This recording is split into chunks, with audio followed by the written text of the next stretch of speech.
guys. Good luck, kamay sa mesa. Top 7 answers are on the board. Pwedeng English o Filipino ang sagot. Kapag pinakanta ng Christmas song sa school ang isang estudyante, ano kaya ang kakantahin niya? Kobe. We wish you a Merry Christmas. We wish you a Merry Christmas. Top answer kaya yan? Wow. John, meron pa. Pwedeng English o Filipino ang sagot, ha? Pag pinakanta ng Christmas song sa school ang isang estudyante, ano kaya kakantahin niya? Pasko na naman. Pasko na naman. Yun. Pero mas mataas, Kobe, pass or play? Play! Let's go, play round 3. Go! Let's go.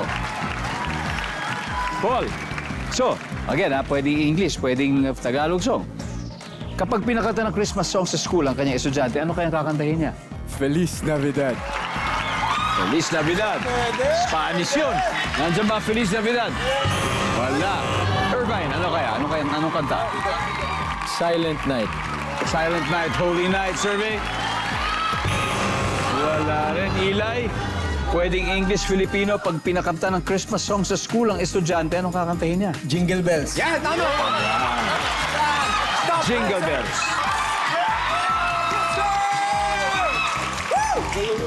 Kobe? Again, ha? Pag pinakanta ang isang estudyante sa school, anong kakantahin niya? Santa Claus is coming to town. All right, Santa Claus is coming to town.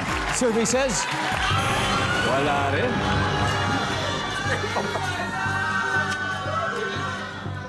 Grabe, may pa-Christmas gift na naman na steal sa inyo, Rob. Ang talong, makukuha niyo ba? Ano yun sa'yo? Pasko na namang muli. Pasko na namang muli. John? Tubi-tubi-dap-dap. Dubi-dubi, dap-dap? Dubi-dubi, dap. Sky? Ang Pasko ay sumapit. Ang Pasko ay sumapit. Rob, isa lang, ha? Again, pwedeng English, pwedeng Filipino. Kapag pinakanta ng Christmas song ang isang estudyante sa school, anong kakantahin niya, Rob? Ang Pasko ay sumapit. Ang Pasko ay sumapit. Napaka-popular niyan. Survey, popular din ba yan sa'yo?